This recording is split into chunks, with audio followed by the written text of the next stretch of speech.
جگتیال میں محکمہ جنگلات کی شاندار ریلی، عالمی یوم ماحولیات پر ماحول بچاؤ کا پیغام۔ ناظرین، آج جگتیال میں عالمی یوم ماحولیات کے موقع پر ماحول کے تحفظ کے لیے ایک قابل تحسین اقدام اٹھایا گیا۔ جگتیال فارسٹ رینج آفس کی جانب سے جمعرات کے روز ایک بیداری ریلی نکالی گئی، جس میں محکمہ جنگلات کے اعلیٰ افسران اور عملے نے بڑھ چڑھ کر حصہ لیا۔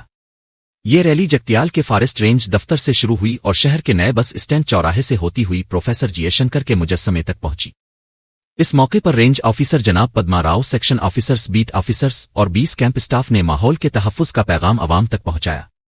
شرکا نے ہاتھوں میں پلے کارڈز لے کر ماحول دوست پیغامات دیے اور عوام سے اپیل کی کہ درخت لگائیں، قدرتی وسائل کا تحفظ کریں اور زمین کو سبز رکھیں۔ محکمہ جنگلات کے اس اقدام کا مقصد شہریوں میں ماحولیات کے تئیں شعور بیدار کرنا اور آنے والی نسلوں کے لیے ایک صاف ستھرا ماحول چھوڑنا ہے۔ آئیے ہم سب بھی عہد کریں کہ فطرت سے محبت کریں گے اور ماحول کی حفاظت میں اپنا کردار ادا کریں گے۔ ایسے ہی ماحول دوست اقدامات کی مزید اپڈیٹس کے لیے اردو نیوز چینل کو ضرور سبسکرائب کریں، ویڈیو کو لائک اور شیئر کرنا نہ بھولیں۔